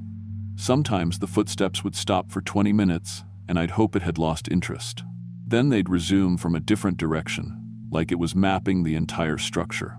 Around 2 a.m., I heard scratching directly above my head. Whatever was out there had climbed onto the roof and was moving around up there, testing the metal panels. The shed groaned under its weight, and I could hear debris falling as it shifted position. Then it started mimicking sounds. First, just scratching patterns that almost sounded like Morse code. Then tapping on the roof in rhythms that reminded me of popular songs. Not quite right, but close enough to be recognizable. Finally, around 4 a.m., I heard something that nearly made me scream. My own voice, calling from outside. "Hello? Is anyone in there? I'm lost and I need help." But it wasn't quite my voice. The tone was right, the accent close, but there was something wrong with the rhythm, like someone trying to speak English as a second language. It was my voice, run through a broken translator. "Please," my stolen voice called. "I can see light under the door. I just need somewhere warm to sleep." I pressed my hands over my mouth to keep from making any sound. Whatever was out there had been listening when I yelled earlier. It had somehow recorded my voice and was now using it to try to trick me into opening the door. The fake voice tried several approaches over the next hour. Sometimes it claimed to be injured, sometimes lost. Once it pretended to be a park ranger. But each time, the speech patterns were slightly off, like a computer program that almost understood human communication but couldn't get the nuances right. Finally, just before dawn, everything went quiet. I waited until the sun was fully up before I cracked the door and looked outside. The first thing I noticed was the smell. That musky, organic odor from the shed was now overwhelming. like wet fur mixed with rotting meat and something chemical that made my eyes water. It hung in the air like fog. Then I saw the tracks. They were pressed deep into the soft earth around the fire pit.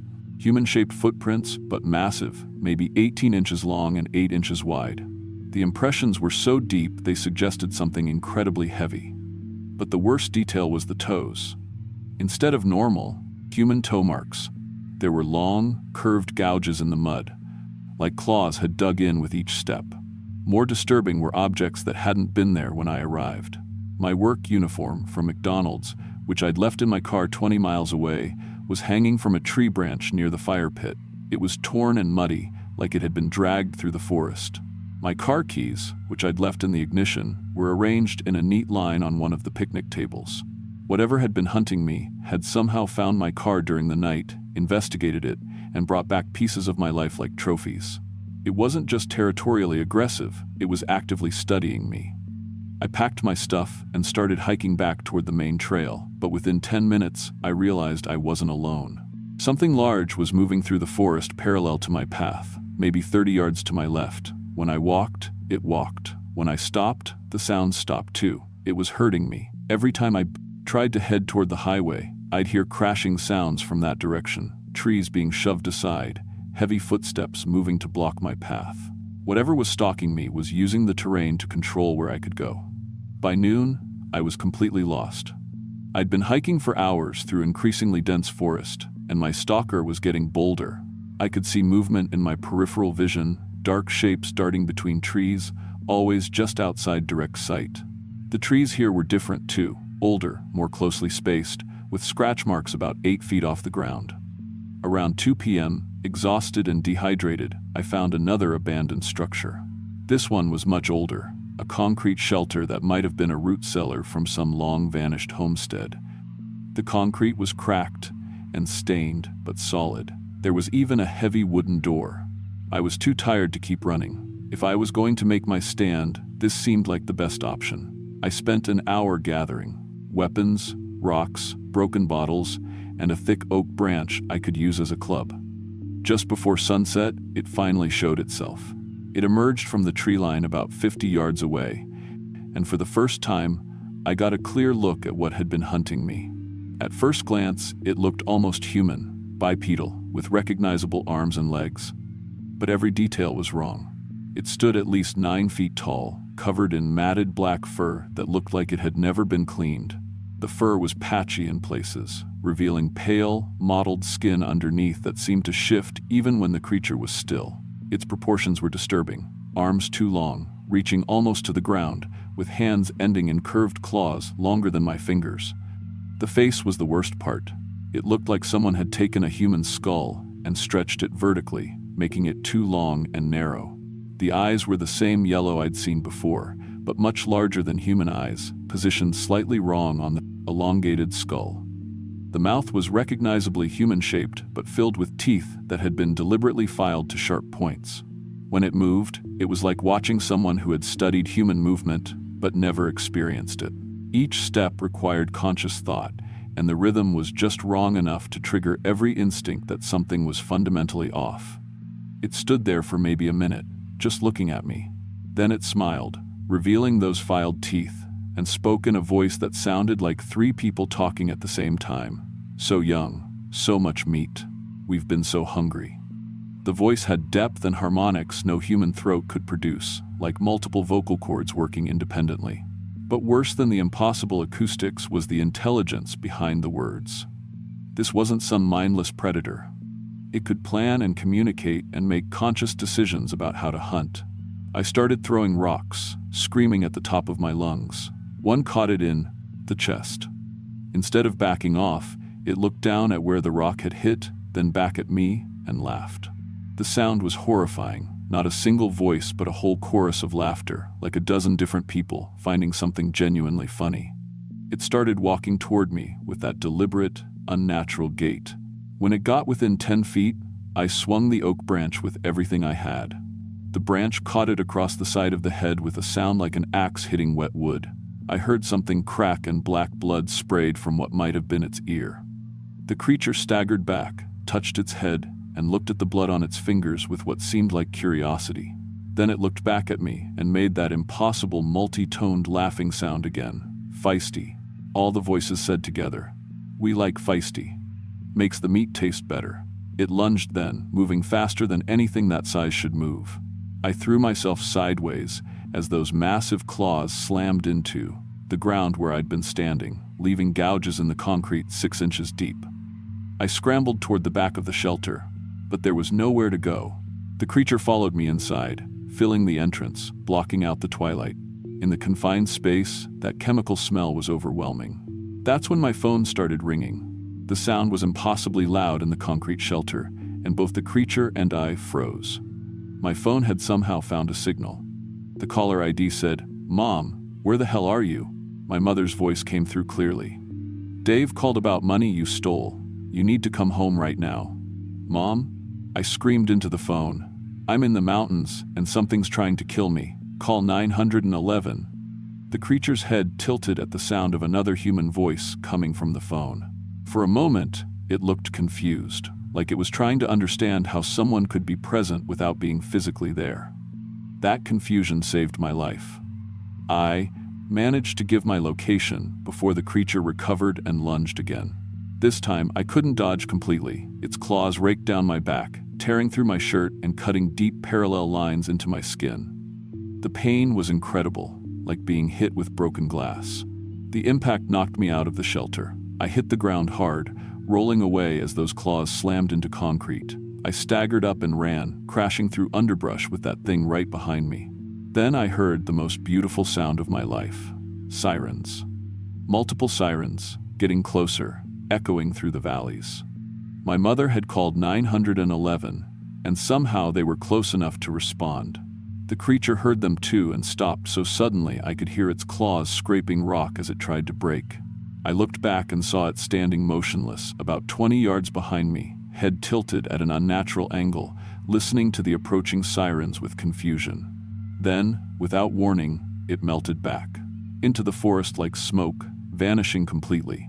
State police found me 15 minutes later, bleeding and hysterical, trying to explain about monsters to officers who thought I'd suffered some kind of breakdown. The paramedic said my wounds looked consistent with bear claws, and everyone seemed satisfied with that explanation. I was arrested on Dave's theft charges. The official report listed my injuries as large predator attack and recommended psychiatric evaluation. I pled guilty and did community service, but I never told anyone the complete truth. 6 months later, 2 experienced hikers went missing in the same area. Search teams found similar tracks, but attributed them to the same bear that had supposedly attacked me. The hikers' remains were discovered 3 weeks later, scattered around that old hunting camp. Their bones had been cracked open and cleaned of marrow, arranged in small piles. Pieces of their gear hung from tree branches like my uniform had been displayed. I moved to Cincinnati and got a job at a warehouse, staying far from any wilderness. Every few years, someone else disappears near that area. The reports always mention bear attacks or getting lost, but I know the truth. There's something ancient in those mountains that's been hunting humans long before we showed up with our roads and cell phones. Sometimes I wake up thinking I hear that multi-toned voice calling my name from outside my apartment. I check all my locks twice and keep a baseball bat by my bed.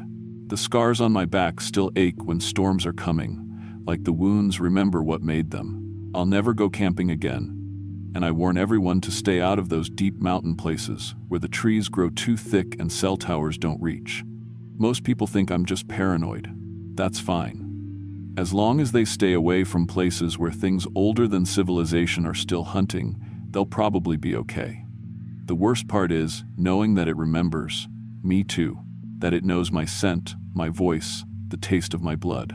And someday, when I'm not expecting it, I'm going to hear that multi-toned voice outside my window, calling my name in perfect harmony.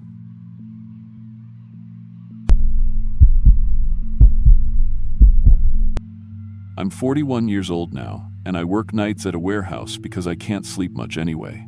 This happened 12 years ago when I was still driving school bus routes around eastern Kentucky, back when I thought the worst thing that could happen to a parent was their kid getting a bad grade or talking back. I had this little girl, Lily, who was 6 at the time, And honestly, I wasn't winning any Father of the Year awards. Her mom and I had split up the year before, and between the divorce and trying to figure out how to be a single dad, I was pretty much failing at everything that mattered. Lily had been staying with me every other weekend, and she kept asking about camping. She'd seen families on TV shows doing it, roasting marshmallows, telling stories around a fire, all that wholesome stuff I'd never experienced growing up. My own dad wasn't exactly the outdoorsy type, and I'd spent most of my childhood playing video games or watching TV.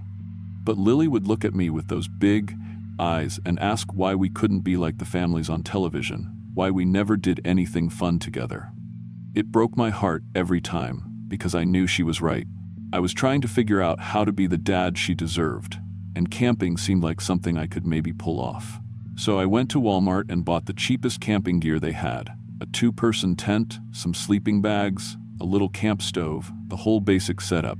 I probably spent about $150 total, which was a lot for me back then, but I figured it was worth it if it made Lily happy.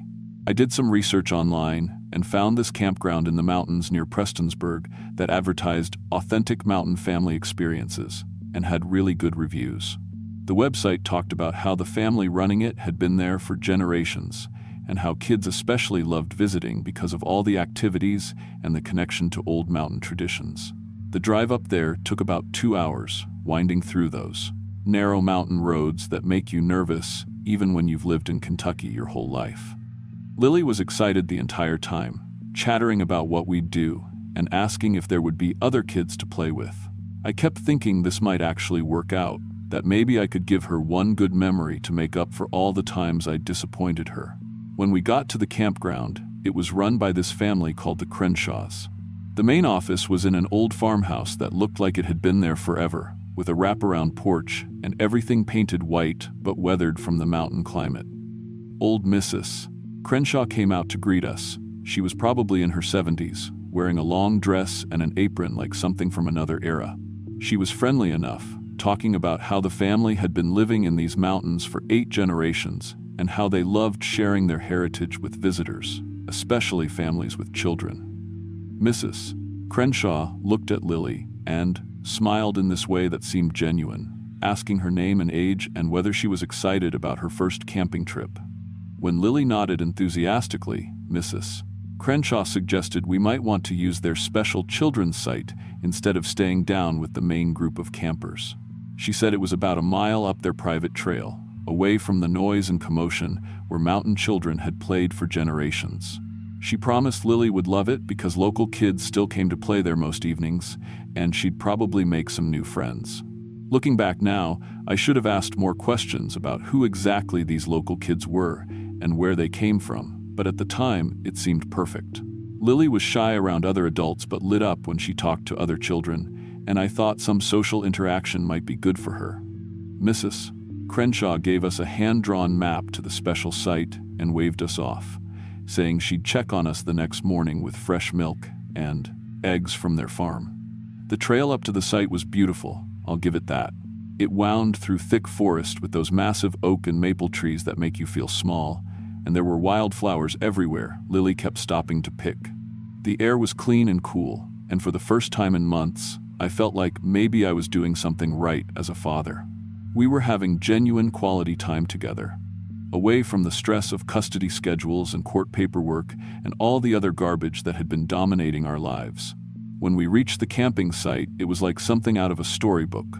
There was a stone fire ring that looked ancient, surrounded by wooden benches arranged in a perfect circle. The trees around the clearing had these small handprints painted on them in what looked like natural dyes, dozens of them at child height, in different colors and sizes. Lily was thrilled, running around and examining each handprint, trying to match her hand to different print ones to see which ones were closest to her size. She spent the rest of the afternoon decorating our campsite, making little arrangements of wildflowers and organizing rocks and patterns around our tent. I'd never seen her so focused and happy, and I remember thinking this was exactly what she needed. Time in nature, away from screens and schedules, and all the complications of modern life. We set up our tent together, and she was so proud of herself for helping, constantly asking if she was doing it right and beaming when I told her what a good job she was doing. That first evening was probably the best time Lily and I had ever spent together. We cooked hot dogs over the fire, and I told her stories about when I was little, mostly made-up adventures since my own childhood hadn't been particularly exciting. She laughed at all my jokes, even the terrible ones, and we roasted marshmallows until we were both sticky and satisfied.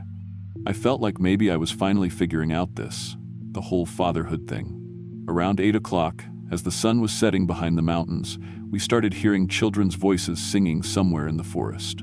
It was beautiful, actually, these high, clear voices singing old mountain songs with words I didn't recognize.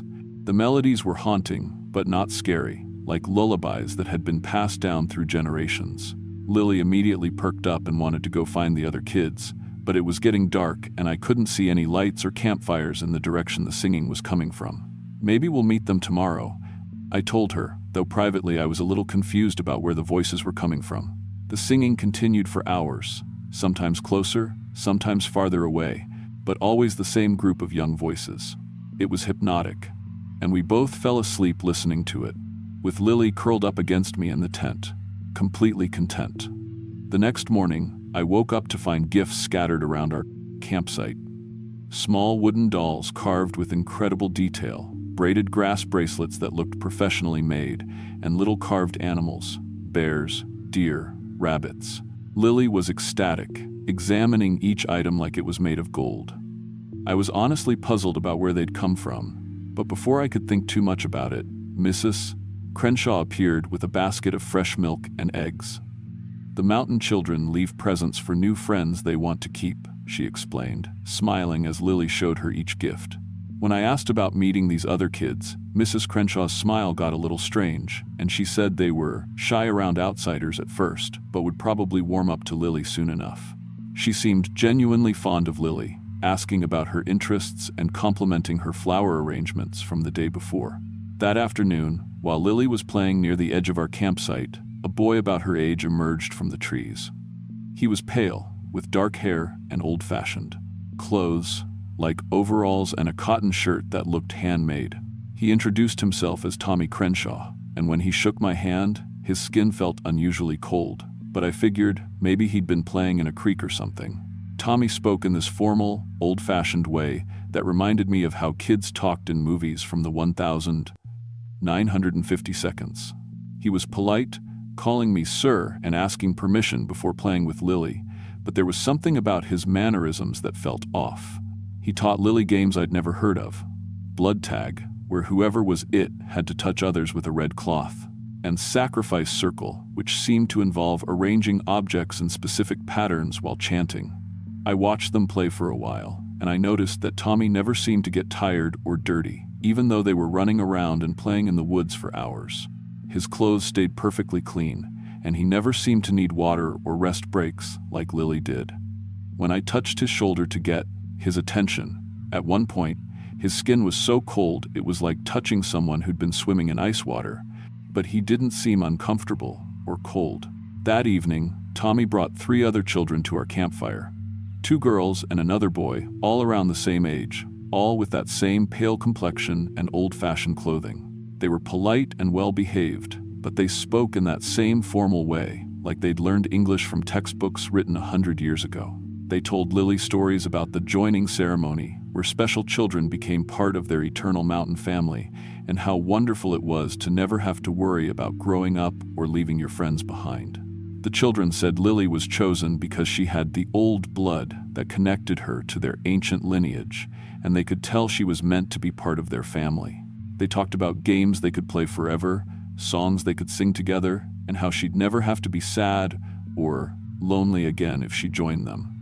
Lily was completely captivated, hanging on every word, and I started feeling deeply uncomfortable about the whole situation. I announced that we'd be leaving the next morning, and Lily immediately burst into tears. She begged me to let her stay with her new friends, saying she'd never felt like she belonged anywhere until now.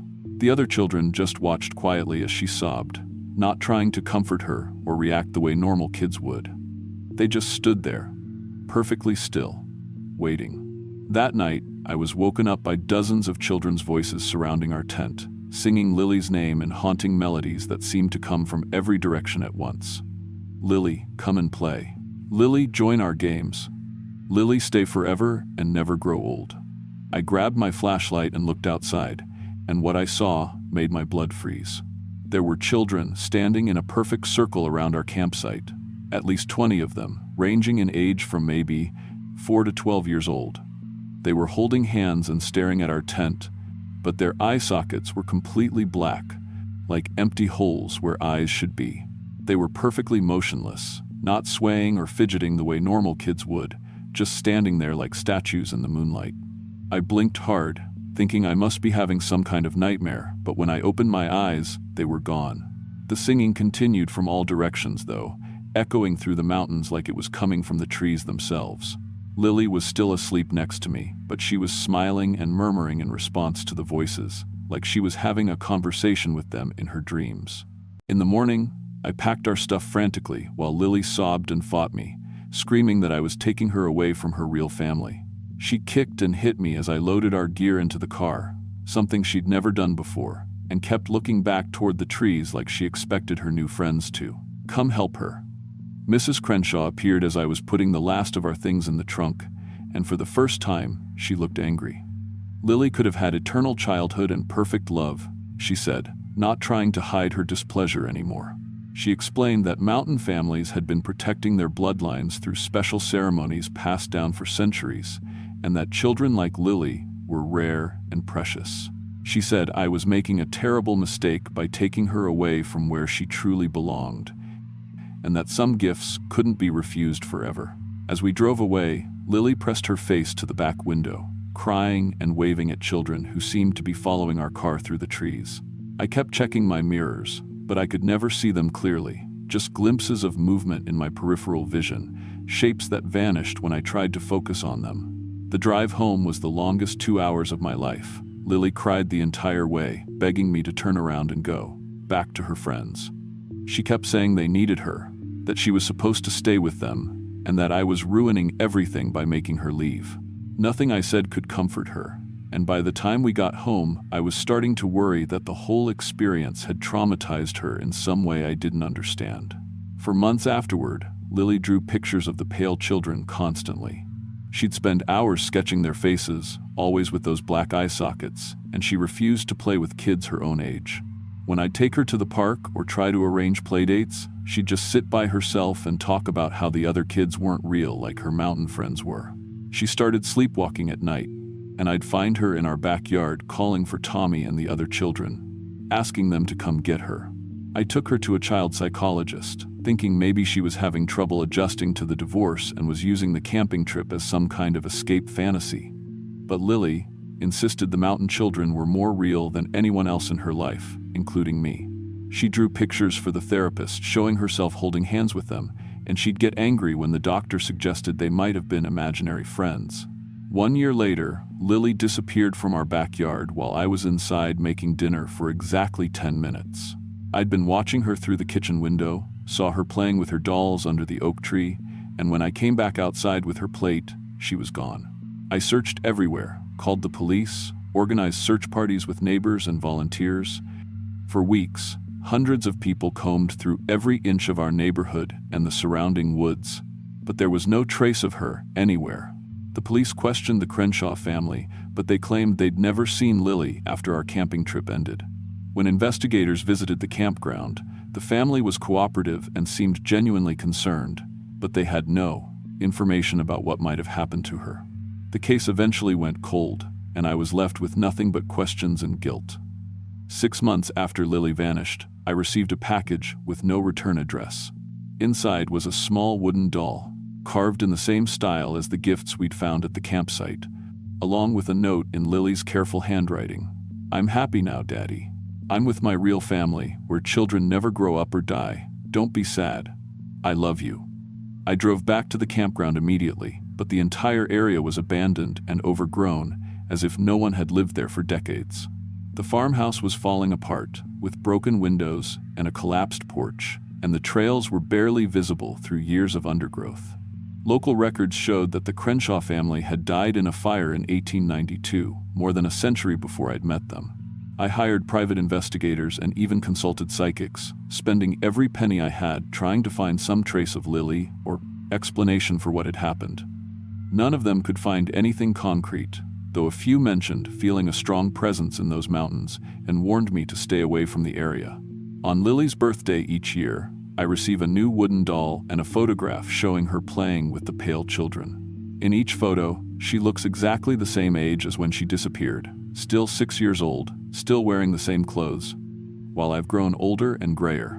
The photographs are always taken in the same forest clearing where we camped, and Lily always looks happy, laughing and playing games with her eternal friends. The most recent photo, which came just last month, shows her smiling and waving directly at the camera, surrounded by dozens of children with those same black eye sockets. She looks healthy and content, exactly as she did 12 years ago, and I know in my heart that she's happy with her mountain family. I quit driving school buses because I couldn't look at children anymore without wondering if they were truly alive or something else wearing a child's face. I work nights now, alone in a warehouse, moving boxes, and trying not to think about what I might have encountered in those mountains. Sometimes I dream about joining the mountain family myself, just to be with Lily again, in whatever form of existence they inhabit.